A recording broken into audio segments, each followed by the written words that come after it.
See a good group connecting now. Thank you guys for joining the webinar today. We've got a great presentation as always.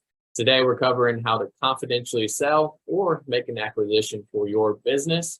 Our two webinar partners today are Transworld Business Advisors of Eastern North Carolina and the North Carolina Small Business Technology and Development Center. Before we get into the presentation, I'm going to run through our sponsors for the webinar that help make these happen. So next slide for me. Our platinum sponsors are ECU, Integrated Financial Holdings, Kilpatrick Townsend, and ECU Health. Our gold sponsors, on the next slide, are Bull and Company MediaWorks and Dominion Energy. And our silver sponsors are the Eatonton Chowan Partnership, Evolve, Martin County Economic Development, Martin Marietta, Nutrien, ENC, and Port of Virginia. So quickly, I'm going to run through the agenda. Our two experts for today, as you saw earlier, are Tony Khoury of Transworld Business Advisors of Eastern North Carolina and Ariana Billingsley, the Eastern District Director of the Small Business Technology and Development Center. So what are we going to cover today? Well, you saw the topic, and we really want to hear from you. What are your questions about buying and selling a business? Whatever those questions are, you can click that Q&A box, type them into that Q&A box and submit them. If you already have some questions, go ahead and please submit those questions for us, and we'll either address them throughout the presentation or at the end. So what are we going to cover? Well, why do owners sell their business? They work so hard to build that business, so why would they want to sell it? You can't work forever, so we're going to address that. And why would buyers want to purchase a business? And on the selling process, what does that process look like? How do you approach that process? How do you prepare to sell your business? What do you need to have in order? What does the timeline look like, and how long does it take? We'll also cover some of the funding options available and also all the resources available as well to help you buy and sell your business. And next, I'll introduce our first expert for today, Tony Khoury of Transworld Business Advisors. So Tony, if you're ready, I'll turn it over to you. Yes, thank you, Trey. Good morning, Ariana. Good morning, Van. Good morning, all attendees. Appreciate being allowed to speak today. Tell you a little bit about myself. I live here in Greenville, North Carolina. My wife's from Kinston. My children have been raised here, been here over 30 years, 32 years now. It's hard to believe. And just have a real passion for Eastern North Carolina. Owned a couple businesses, engineering background, business degree, and just love, you got a vision of helping attract capital investment to Eastern North Carolina. And so it's a great place to live, work, and play. A little bit about Transworld Business Advisors. We are a business broker, M&A advisor, business intermediary, comes by a lot of different names, but basically we focus on helping buyers buy and sellers sell, all confidentially. So you'll never see our sign. It's very important that sellers don't want their employees or their customers to know they're for sale. And so everything is very concierge type service, personal one-on-one working with sellers and buyers. About 90% of what we do is sell side representation, typically, because we have a buyer database of over 400,000 pre-qualified buyers. Transworld, we're the largest, fastest growing business brokerage and M&A firm in the world. Business valuation services. So we basically help with that analysis. And then we're connected to a wide variety of professionals, including lenders, CPAs, attorneys, financial advisors, real estate agents, mostly on the commercial industrial side, as well as appraisers. The area that we service, in particular, we have a personal passion and mission for basically attracting capital to the eastern part of North Carolina. So as you can see on this map, everything from Wake Forest, Henderson, down to Fayetteville. We got a little bit of Raleigh, east of Raleigh, and up through Nags Head down to Southport. Turn it over to Ariana. Thanks, Tony. Good morning, everyone. Thanks for joining us. As Tony mentioned, my name is Ariana Billingsley. I'm with the Small Business and Technology Development here in North Carolina. For those of you who may not be aware of what SBTDC is, we're a business advisory service of the University of North Carolina system. We're funded by the Small Business Administration, so your tax dollars. Hence why our services are free and confidential. And state of North Carolina matches those funds through the UNC system. Our primary focus on the business counseling is working with small businesses in North Carolina throughout all the 100 counties, and cover we call it the three big M's, which is money, markets, or marketing, and management. So things like if you're preparing to, in this case, like sell a business or buy a business, we can work with you through the business plan, financial projections, identifying the different sources of capital, potential for market growth through market analysis, and market research, human resources management, your operations. So anything having to do with the business. Our primary focus, as I mentioned, it's one-on-one counseling with small businesses. We do have some training available, but we partner quite a bit with resource partners like NC East Alliance and others to deliver the training or let people know the services we have. Some of the specialty, besides the general business counseling, as we refer to it, some of our services or specialty services also includes the technology development and commercialization. We're one of 63 programs in the nation, and we're one of two that has the T in the name. We have had the T since the very beginning, since 1984. What that stands for is technology, and it refers to our tech team that works with businesses who or prospective business owners who have a tech-related business or IP-related business that they're looking at commercializing. Our government contracting, or GCAP, works with clients who are interested in doing government contracting with federal, state, or local government. Anything from how to register and look for opportunities to how do you develop a proposal, and then how do you manage an award. Our international business development team is E-Star rated or awarded.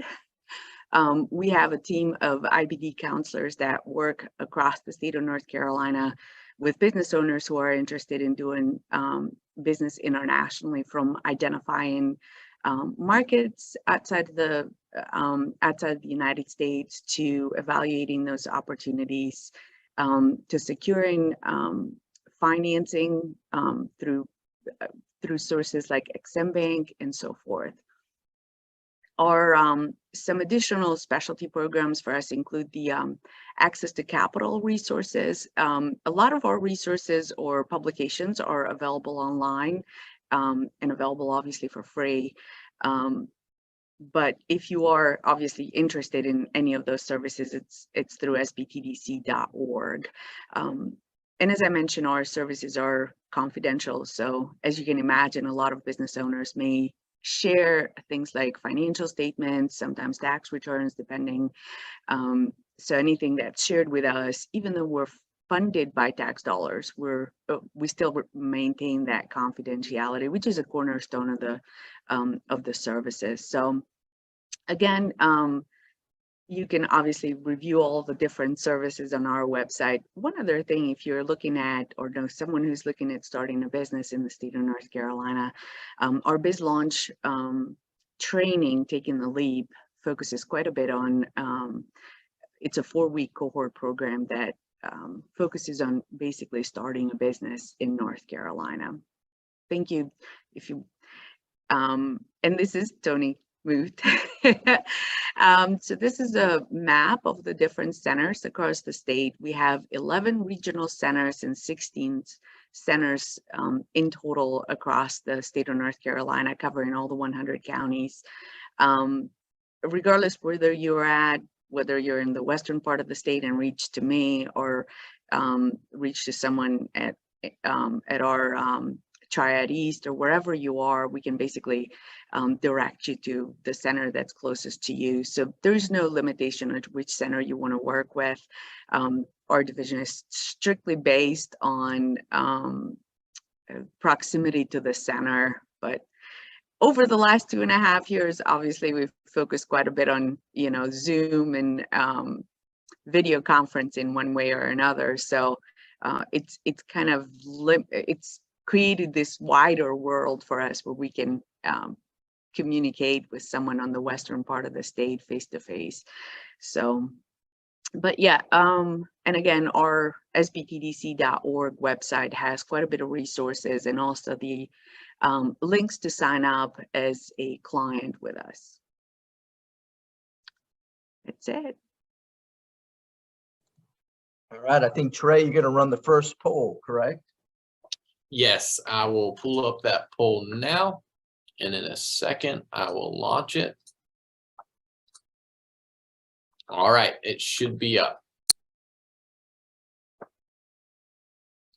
And so as you're looking at this poll, just click what area you work in. And so obviously you see private side and governmental side, and I see some results coming in. Give a couple more seconds for those, for everybody in the audience to vote. All right, that looks like everybody has voted. And so there you go, Tony, Ariana, as you see right now, we've got 17% in manufacturing, the bulk of people in professional services, and then a few others in the governmental public sector. Excellent. That gives us a good sense of the audience. You got it. Do you want to run with the second poll now? Yeah. Let's run through the next two real quick, and that will give us a sense of how we'll answer questions and respond to what people's interests are. You got it. So run into the second poll, launching it now. Basic question: have you ever bought or sold a business? So answer yes or no.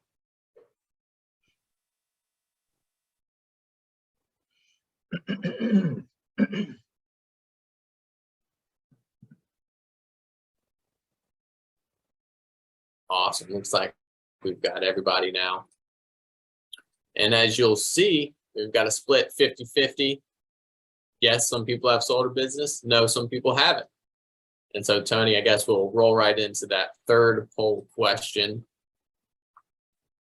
Let me get it popped up here in a second.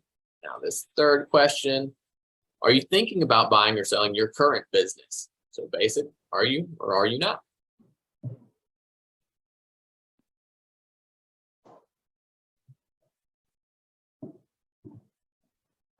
All right, a couple more seconds. We've got a few more people that need to answer. All right. And as you'll see, we've got 36% people are interested in selling their current business. And Tony and Ariana, I think that's where you guys pop in. Yeah, excellent. Thank you for running those polls.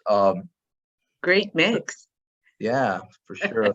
All right, advanced. So, all right. So when I'm going to talk about why people sell, a lot of times, people think, well, I got to retire. I'm just ready to sell. But there are obviously situations across the gamut, right? People are tired, they're burnt out, they're ready for a change. I did something for almost 30 years working in the manufacturing healthcare sector, and loved what I was doing, but I just wanted a third chapter of life. I want to do something different. So that's okay. So there is life after what you're currently doing. If there is a passion to try something different. Many times, especially unfortunately here in Eastern North Carolina, as much as we have a passion of growing and attracting capital, sometimes the younger generation, they want to go off and they want to live in Charlotte and Raleigh and New York and different places, and they're not ready to come back yet to take over the family business. Many times it's better for the sellers to consider selling so that the parents will have those retirement funds, and then maybe help their child invest in a new business, give them some seed money. Very often, you have situations, unfortunately, because of divorce or health issues, financial issues. People are saying, hey, you know what, I'm at a point in my life where I'm good. I don't want the downside risk of the market changing. Maybe it's a good time to sell, or they need additional capital to grow. And this is many times often the case where things are actually going well, but yet you need to go ahead and either get some additional funding, go borrow some more money, get into a deeper line of credit, and you're like, I don't know if I want to take it to that level. And you'd rather have someone come in. You can stay on with your business, right? And you can potentially have a bigger upside, cash out once by selling confidentially, stay on for 2-3 years. And if you help take that new company that is bringing in that capital, if you help grow that business and the revenue and the profitability, you might get that second bite of the apple, as we say. Why do people buy? Well, a variety of reasons, right? You have a strategic buyer that wants to expand and grow. They want to have a presence in the Southeast. We're seeing that. People from the West, from California. We sold a machine shop recently in Wilson to a buyer out of California. We've sold a business to a tennis club to a buyer out of London here in Eastern North Carolina. So you have situations where businesses they need additional staff. We all know how hard staffing and personnel is, or construction costs are so expensive. So they need additional real estate. Instead of building, they acquire, and they get the capacity. Maybe there's a manufacturing plant that's not running at full capacity. Not only do they pick up personnel, but they pick up additional space for warehousing and logistics. They're bored with their current career path. They're buying themselves a job. And what most people don't realize is that you can buy, if you're looking to acquire, with all the financing tools that are out there, you can buy a business for as little as 10% down. So you can buy a business doing $2.5 million in sales. And if the business is priced at $1.5 million, you for 150 grand, you can be in that business. So basically, instead of working for someone, they're saying, hey, you know what, I'm going to buy myself a job, and I'm going to build equity, and then at some point I'll sell it. And that, in many cases, that's their retirement. They're tired of working for someone else. They want to take control of their own destiny. And then, my favorite is fulfilling the American dream. The American dream is not dead, and you can be successful. It's still in this country, despite all of the noise that we hear in politics.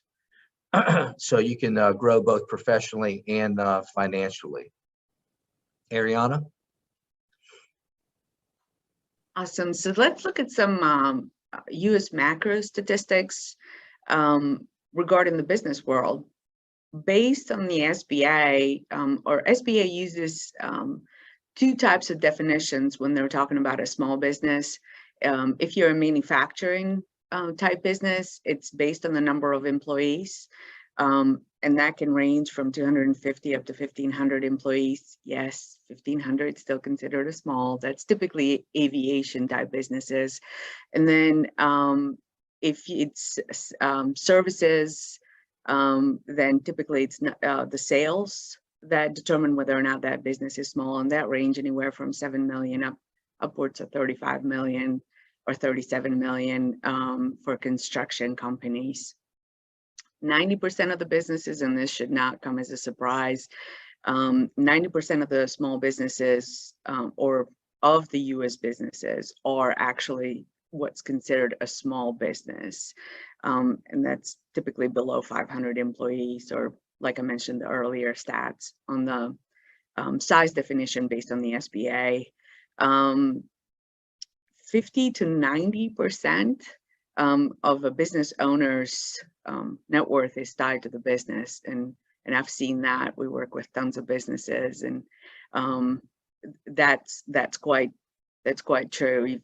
Even here in North Carolina, only 20 to 35% of the businesses who list, and this was actually a pretty impactful statistic to me, and for the businesses or small businesses that we work with, end up being successful after they listing to sell their business. And there's lots of different reasons why that doesn't happen, but that's something to keep in mind when you're looking or considering. Tony? And remember to mute and unmute. Thank you, Ariana. Yeah, so why Eastern North Carolina? Why North Carolina? Why Eastern North Carolina? Well, most of you probably have seen recently in July, CNBC actually ranked North Carolina as the #1 state for business. We've always been up there in the top 5, but as a business advisor, we have seen a significant amount of traction with regard to people who want to move here. You know, why do they want to move here, right? I mean, you have 4 seasons. You've got the cost of living is reasonable. You have access to the water. You think about the inner banks, the outer banks of North Carolina. I mean, we have, you know, from Virginia, the Virginia line to South Carolina, almost 3,000 miles of waterfront when you look at the whole inner banks area. You look at Charleston, you look at Norfolk, you look at Virginia Beach. We're a big secret. I mean, we're not going to be a big secret for long. And so people love this state and a lot of great things. You're not far from Raleigh if you want to go to Raleigh, but we have a lot of good quality things here in the eastern part of the state. Affordable business factors such as labor and property. If you go to the big cities, most of the property is owned by developers, right? So they're here in Eastern North Carolina, most of you business owners own your own real estate because you can. It's more affordable. That's very attractive to buyer prospects from outside the region. They want to own their own land, own their own property, own their own land. You know, we have the great community college system. The state of North Carolina, I think, ranks #1. Universities, we got access to good health care. Transportation, you know, we're not far from the port of Norfolk and Charleston. In Wilmington and Morehead City are improving. They're dredging and doing things like that. So so it's become a very people are looking at it. And if you've heard some of the recent announcements by the Chamber of Commerce and by the Economic Development Partnerships, that the business is moving to North Carolina. So it's becoming extremely attractive. We're getting a look from around the country. Okay, so key attributes. So this one, basically, this slide, you know, if you're going to try to, say you're not interested in selling, say you're just curious about what this webinar is, right? You know, these are things that as you eventually, whether you sell or not, these are good practices to put in place and good things to have strong in the event that you ever do want to sell or transition to a family member. But basically, strong management team, you know, a trend of growing revenues and profitabilities, diversification of markets and products. You know, you don't want to have all your eggs in one basket. This is huge for those of you that want to sell.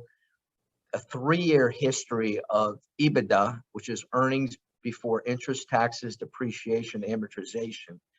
The private equity companies, the large strategic buyers are really focused on that. So, you know, for business advisors like myself, this takes several years in many cases. Some people want out now. We work with that. But if you ultimately want to get out in a few years, you really want to work on really trying to figure out how to get that number up from a cash flow standpoint, because most businesses are sold on a multiple of cash flow, if that makes sense. Improved internal systems and procedures, very, very important. Complete and accurate financials. So a lot of very small businesses, there's too much commingling of funds, your business and your personal. You really want to separate that out. You want to keep it very clean. If you don't have a CPA, get one, create a really strong chart of accounts, create very strong silos of revenue streams. So you know how each profit center is doing. The more that you have that in place, the better off you're going to be when it comes time to sell. This one, eliminate surprises, is extremely important. I've seen more deals die because there were things that came up during due diligence that should have been brought up earlier. Just put it out there, put it right on the table. Hey, we had an audit, or, we had a labor violation, whatever it is, just disclose it. Let's try to clean it up before you go to market. But, every business has something. So don't beat yourself up. You're not going to get all these check marks, right? So it's not utopia. So we want to get as close as we can to accentuating the positive when we go to market. Review your financial goals and objectives. If you're thinking about, hey, I want to get out, I want to sell, what does that mean for you? What are you going to do after the sale? How much do you need? Do you need X dollars a month to live the lifestyle that you want to continue living? And so that's going to be really important. That's why a wealth manager, your accountant, what's the tax obligation going to be upon a sale, right? You have an exit, you got this huge capital gains tax. Well, this is where an advisor will work with your CPA, your wealth manager, your attorney, to determine what's the best exit strategy for you. Hire a professional. Just like when you sell your house, mostly you sell it through a broker. Hire an intermediary. That's why you never say the word. I was going to say broker, but or advisor. Hire somebody who knows the business, that's going to be your trusted advisor, that's going to quarterback you through the process. And there's some good ones out there. Qualify and check references. Make sure that you really go through. That's going to be very important, so you can run your business. So you have somebody running the process for you while you're focused on keeping profitability and revenue coming in. And then really get a thorough understanding of the process on how to sell and preparing for sale. I love this flow chart, because this kind of boils down the process, the right process of working. When you work with an advisor, it typically takes 6 to 8 months to sell a good business. It starts with the client interview and collection of information. This is the part I like the most. This is the part where you sit confidentially, you listen. Okay, we listen and we say, what is your motivation? Why do you want out? What is your timeline? Why don't you have a family member involved? Many times this right here, you might have 2 or 3 key employees, but they can't afford to buy your business. You don't want to go and do 80% seller financing, because if you're a seller, you don't want to get that business back, right? You're like, look, I'm done. Mentally, I'm done. You're either all in or you're all out. Well, many times you got that great employee or 2 that have been with you for many years, and you feel kind of bad thinking, wow, gosh, they've been so loyal to me for so long. How do I sell it? Well, there's a way to pull them into the deal. So, for example, we have a roofing construction company under contract right now that hopefully is going to close next month, scheduled to close in September. But one of the key employees is going to own 30%. The new buyers coming in, actually a military guy, ex-Green Beret, going to come in, and he's pulling in this key employee to own 30%. Makes the seller very happy that you're pulling in one of his key employees. It sends a good message to the employee base. And then it also gives continuity for the buyer as far as vendors and how they do work, and the type of service and suppliers they work with, clients, etc. So this is one of the most important things, is really connecting, and a good advisor is going to collect the information, understand your motivation, Then they go through the valuation process, and it's a very thorough. Typically, you look at 3 years of tax returns, 3 years of profit and loss statements. You look at the balance sheet, see what kind of inventory, what kind of liabilities, assets, etc. And then we come up with a valuation based on historical comps that have sold within that particular sector. So, for example, in the machine shop, we've sold a bunch of machine shops over the years, and they're running at multiples of about 4.5 to 5 times EBITDA. So we'll come up and we'll give you an idea of what those will sell for. Signed marketing agreement. So this is where it's a 12-month agreement when you work with an advisor, typically, because it takes every bit of 6 to 8 months to sell it. And we don't get paid unless we sell it. So we don't take on every listing. So we're very selective on the clients we work with. We want to work with folks that are motivated, number one, clean books. And if they're not clean, we need to disclose why and just put that out there up front. And then we need to price it properly. We then create an very detailed, about a 13, 14-page executive summary. We go to the market with a teaser, okay? Nobody knows the name. Southeast U.S. Plumbing Wholesale Distribution Company doing top line of $6 million in sales at a seller discretionary earnings EBITDA of $800,000.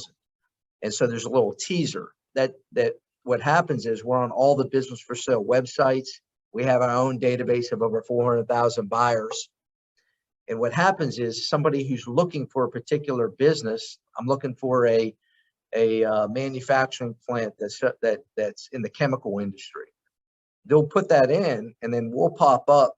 We have over 700 Transworld brokers like myself, and we're international. So you have buyers coming from all over the world, literally.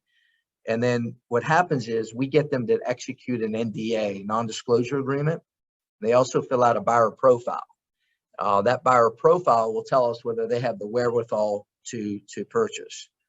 Then you have a buyer-seller meeting. Nowadays, we're doing a lot of this online, so it makes it real efficient until we get a letter of intent. Once we get a letter of intent, then that's when we perhaps have a visit. So every business that we've sold, we showed no more than twice, because we looked for ways to decline them. Nope. Yep, here's a good one. Now we want you to write a document. Give us a paragraph or two of why you think you are a successful the buyer for this business. Because most of the sellers out there that we work with are owner operators, and they really want somebody who's going to maintain and continue the culture of their business. We go through the closing all the way through the training. So this is a very thorough process. And so whoever you work with, if you ever decide to sell, you want to ask them about their process and dig deep and ask those questions. Okay, financing for person. How do we do this? So you have equity, right? So you have funding from strategic buyers. You have private equity money, which is, these are pretty much all cash deals. And then you have for the smaller deals, you have personal funds. You have somebody who's willing to invest their personal funds and or family, friends and family money. Ariana, why don't you touch base on some of the debt financing? Yeah, thanks, Tony. So a couple of the things that I wanted to mention in terms of debt. Obviously, there's two ways, and hence why we split it that way. You can either finance it through equity or finance it through debt. If you're looking at financing through debt, there's different options. Obviously, a commercial loan, it's always an option as a business owner. A personal loan, we've seen quite a bit of those as well. SBA has some loans, especially for small business owners, particularly. If you're looking at buying a business that includes real estate with it, and we've had quite a bit of those, a 504 loan may be something that you might want to consider. So SBA loans are not direct lending from the SBA. These are SBA more so loan guarantees rather than direct loans. SBA only actually does one type of loan, and those are disaster type loans. And if you're in business and you've ever gotten an EIDL loan, then you've gotten a loan from SBA. But the two primary products or SBA loan guarantees are the 7A and the 504. So they're very interesting names. The 7A is because of where it sits in the Code of Federal Regulation, but it's basically the EIDL loan. If you've dealt with this, it's a form of a 7A loan. This is typically permanent working capital type loans. The owner or prospective owner would have to come up, with anywhere between 15 to 18% based on my experience with dealing with small businesses, depending on the type of loan and depending on, what type of business you're purchasing.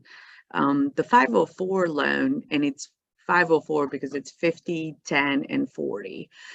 What this is basically includes real estate, real property. 50% it's typically the bank, 10% is the business owner, and 40% it's what we consider a CDFI or a community financial development type or non-traditional lender. The typical 10% may vary. So that can be 10%. Typically, it can be 15% if it's a brand new business owner. So for example, if it's a new business owner buying a business, then it can be up to 15 or 15%. But if it's an existing business purchasing another business, like for example, if it's a restaurant owner buying another restaurant, that can be 10%. VA loan or VA guarantee type loans open to veterans. Again, it's a guarantee, it's not a direct government lending. Same thing with USDA loans, there are guarantees. Typically we see those on like farming acquisitions or specific areas in the state. And then, as I mentioned, the non-traditional lending, this is your CDCs and CDFIs, so community development organizations and such.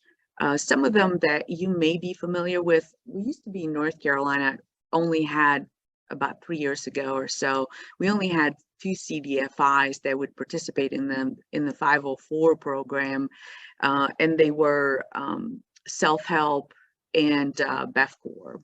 Since, or over the last 3 years, we've a few others have entered the market in North Carolina. So there's quite a few more out there, maybe a half a dozen or so that participate in the 504 program.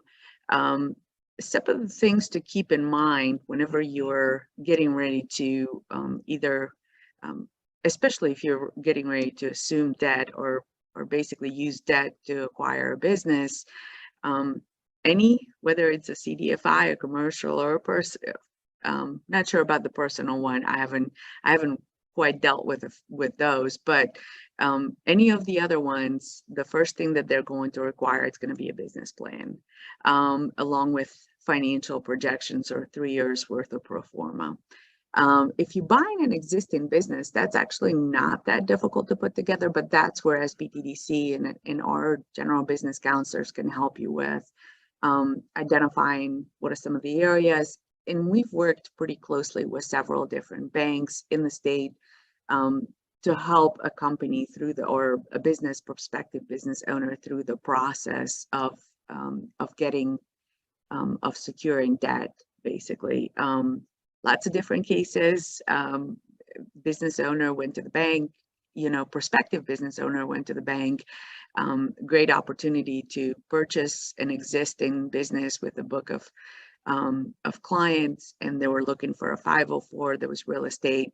So we helped them through the process of putting together the business plan, the financial projections, made sure the two elements spoke to each other. What that means is basically your projections and your business plan show the same numbers, and go hand in hand together. And then, then send them back to typically the bank or whoever referred them to us. All of those were successful. Generally will take a few weeks depending on how proactive the prospective business owner is. Some are proactive where you give them, kind of, I hate to call it homework, but things that they need to come up with or things that they need to do. And they're turn around and get all of that information together. And some others, may take a little bit of time to put the stuff together. So it can move to your speed, basically, as a prospective business owner. Thank you, Ariana. One point just to bring up is this SBA loan. We have done probably about 30% of the sales that we've done over the last 40 years have been SBA 7A loans. And so the way that works is that a buyer can put as little as 5% down on that if the seller is willing to do up to 15% seller financing. And now that 5% will go on standby, what they call standby, meaning that you will accrue interest on that amount. And you do not get paid out on that until the SBA loan is paid off. But what's real attractive about the 7A, SBA 7A loan is that typically the buyer only has to put in about 10% if the seller is willing to put 10% in, do seller financing. The seller could get paid back if the multiples are right. But that is a great way to get into business. Now, there's a lot of restrictions and guarantees and things that go with the SBA loan. And typically it's a little bit, the interest rate is prime plus anywhere between 2.25% to 2.75, and it's variable. So that's the watch out with the changing interest rates, but we can help navigate through that.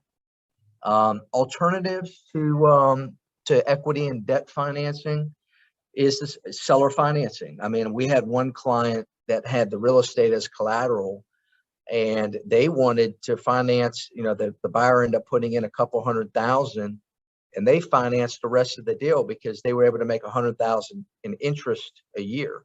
Now, obviously, that's a lot more risky for a seller if in the event that the buyer defaults, but he does have the building as collateral. So this is based on your risk tolerance. If you don't need the income from the seller financing and because you're going to pay a huge capital gains tax, right, if you sell, but this here spreads the payments out and you only pay on the money that you receive. There's also what we call earnouts to where, you stay on for a bit and you're able to earn out an upside. And the one I really like that nobody really knows about is called the ROBS program. This is where a buyer can borrow from their 401k. So if you're coming out of corporate, you can borrow against your 401k and it's tax deferred. So you do it without penalty, it's tax deferred. So we can get into some of that. And then you have unsecured financing, which is typically very high interest rates.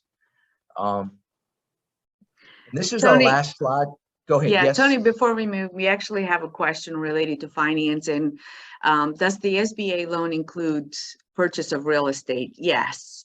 That's the 504 loan that includes real estate purchase. Actually, as a matter of fact, just got hot news off the press from SBA about the 504 loan. 504 loans go all the way up to 25 years. And they just announced the newest August rates. The 25-year, it's 4.981%, just came out from BEFCOR this morning. The 20-year, it's 4.89, and then the 10-year, it's 4.97. So yes, you can use, and we've seen many small businesses actually use the 504 loan to purchase real estate. And then not to enter into the tiny details or the many details of when you're putting together a 504 deal, a lot of times the business, especially if you're buying the land and the building with it, so the real estate with it, they do basically the two different products. If you're buying the operating entity with the 7A and then the real estate with the 504. Yeah, I hope that answers the question. Yeah, no, and in addition to that, the blended rate, right? So businesses are typically financed over 10 years, the real estate over 25. And you can do the SBA 7A will do a blended rate of 17 years, which makes the principal and interest more affordable. And typically we see the 504, right, Ariana, on purely real estate transactions. The 7A is the 7A, you can do the business and the real estate. But thank you for weighing in. Hopefully that answered the question there. And then okay, and then our last slide before questions is, here's, I know Trey's going to be sending this recording out, so we'll have this as reference, but this is just some resources. Like, you've heard about the SBTDC. You have business exit consultants that will prepare you for a sale. So SBTDC is really good to work with. It's free. There's counselors there that you can work with.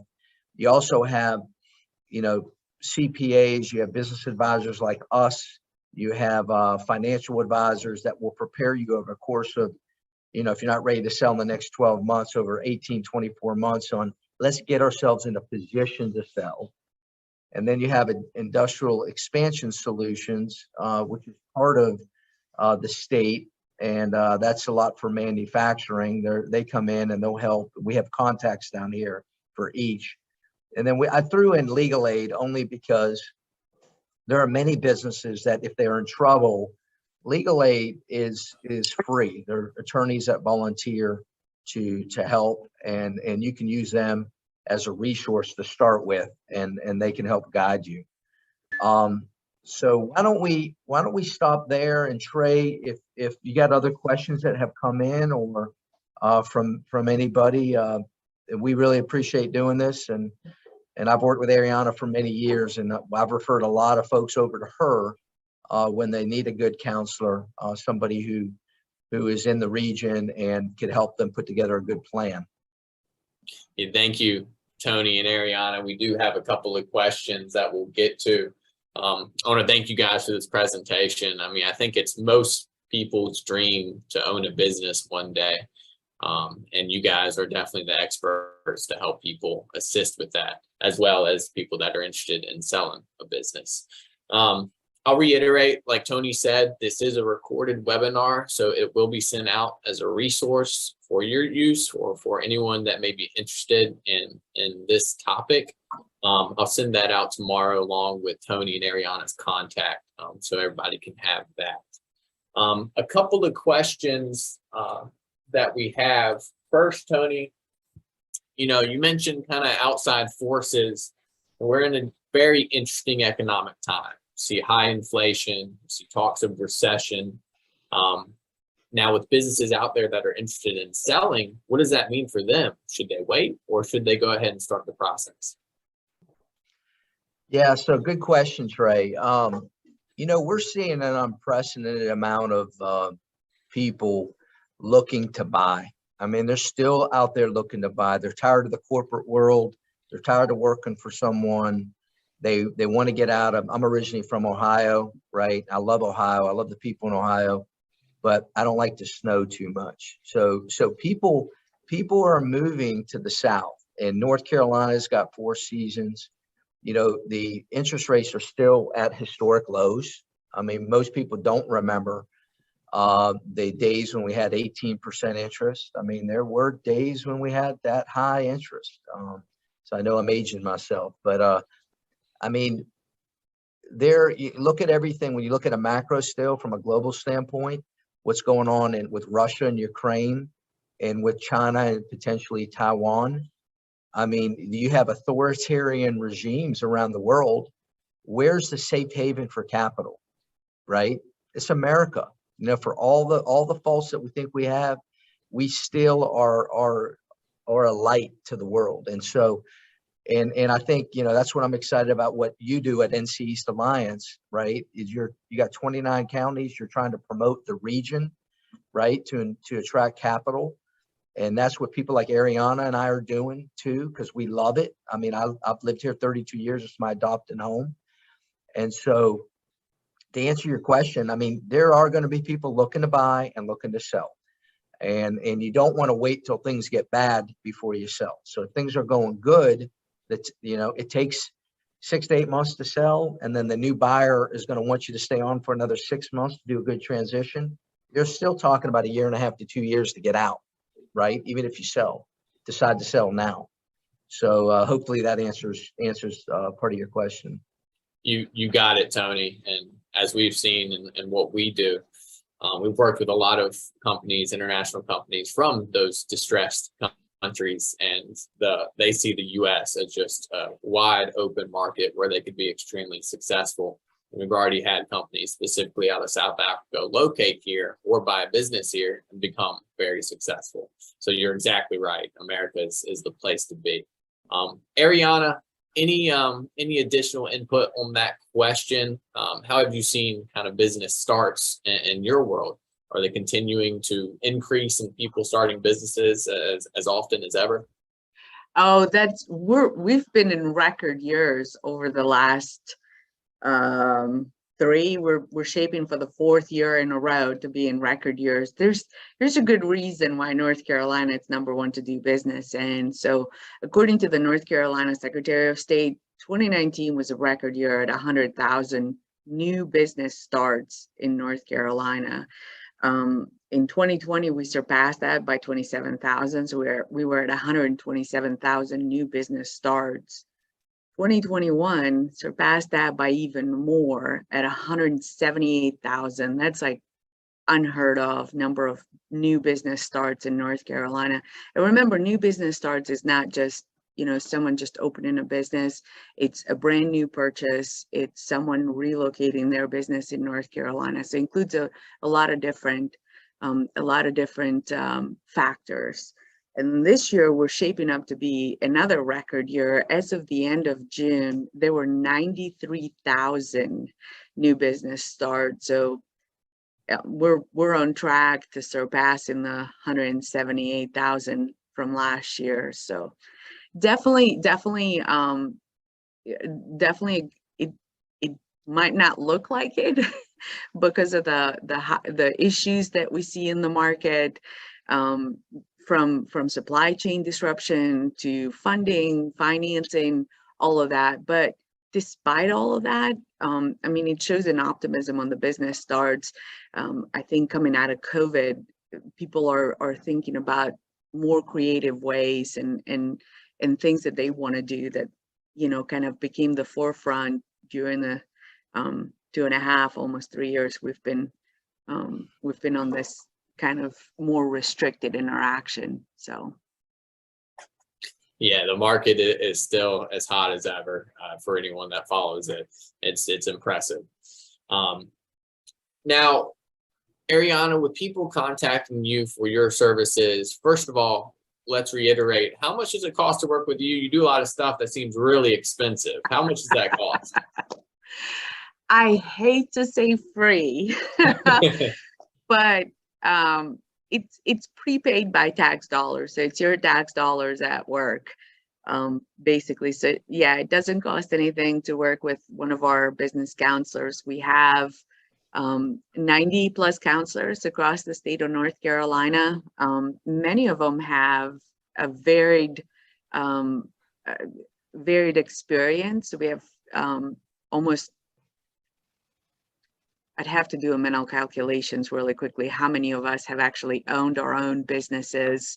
And once we got out of that, decided to do something creative like counseling people on how to, and as Tony said, we do this because we love it. It's something that it's very rewarding. You know, I've been at this as an organization. It's been around over almost 40 years now, but I've been at this for almost 10 years, and I absolutely love it. I mean, there is you get to see the business who moved in, and you were talking about some of those, and you and I, Trey, have worked together on some of these businesses, and with Tony as well, starting out, like we're deciding to set up here. This is sort of where we want to work, and then you know, fast forward 5 years later, they're hiring, they're expanding, they're buying a new facility. So I mean, it's rewarding on our end, but as far as the folks on the call that are interested in the services, we don't, you know, it doesn't cost anything. Thanks for paying your taxes. Awesome. My fiance just started a nonprofit. We had a ton of questions. The first people we called was the SBTDC folks over there, and they helped us out a lot and are still helping us out. So we're still navigating that process. Awesome. We still got a few more minutes for a couple more questions. So if you have any, please type them in the Q&A box. Van, I think you're still on and may have a couple of questions as well if you want to pop on and ask those. Thank you, Trey.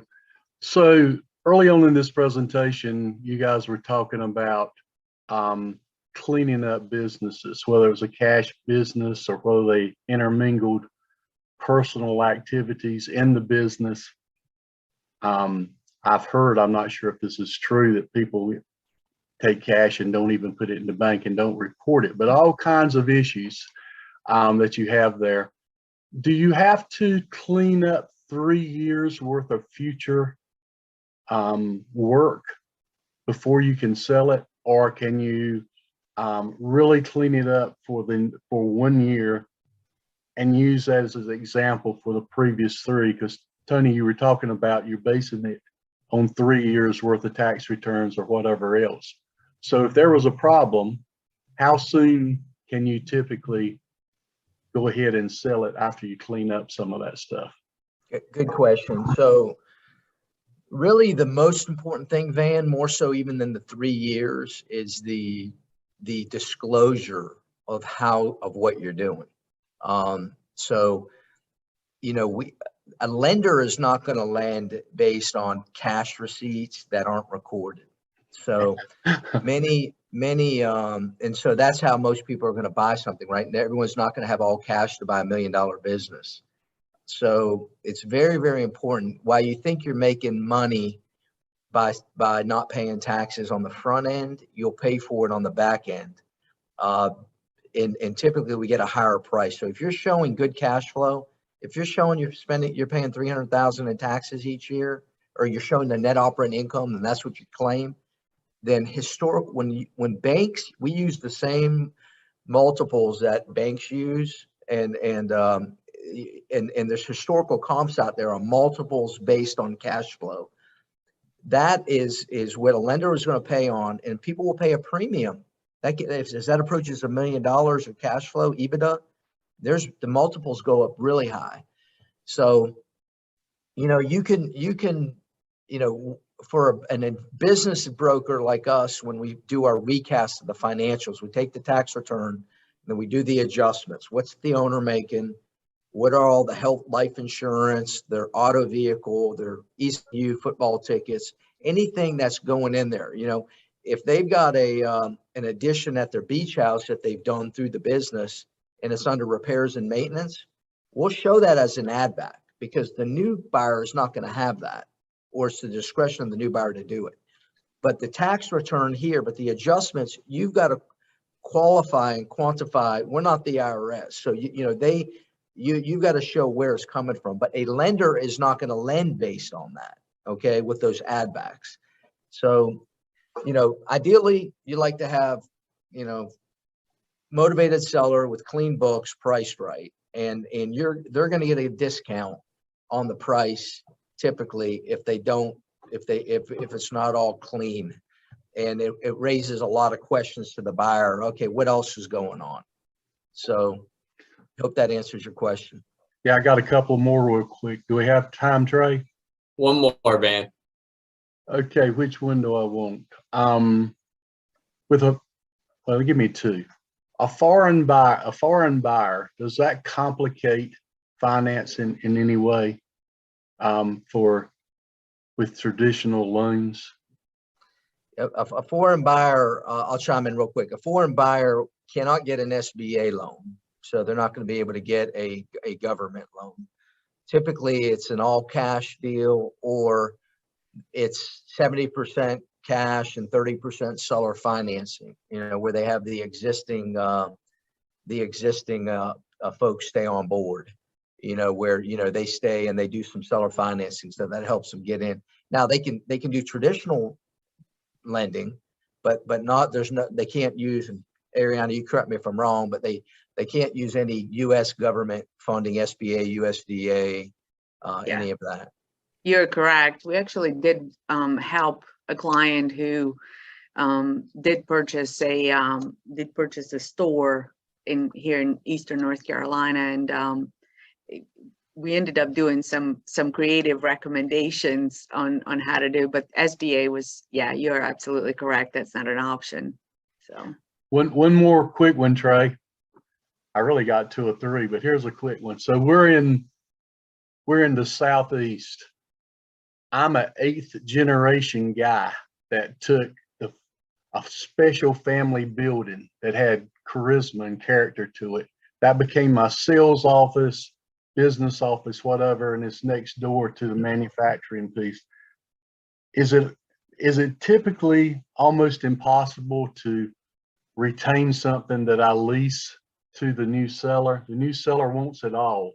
Building, land, everything clean, or can I keep and rent, lease back? Or do you typically see that's a complication you just don't want to deal with? No, for sure. I mean, it depends on the seller, right? We sold a plumbing distributorship to a private equity group, and they didn't want the property. They wanted to lease it. So they end up leasing it. So a lot of it depends on the seller. You do open up a lot more, the funnel more for a higher price because of the blended rate of the 25-year on the real estate, 10 on the business. You do open up the funnel a lot to a lot more looks, which gives you ultimately a higher price.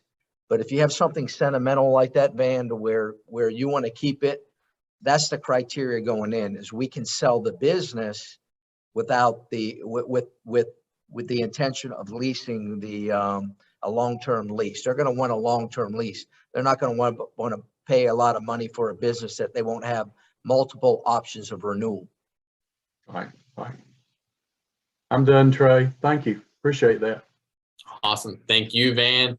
Tony, Ariana, we are out of time. So thank you guys for a fantastic presentation. And everyone that was able to join today, thank you for joining. We will send out the recording tomorrow. Appreciate you joining today, and thank you to the speakers. Hope you have a great rest of your week. Thank you. Thanks for giving us the opportunity. Bye-bye. See you. Bye.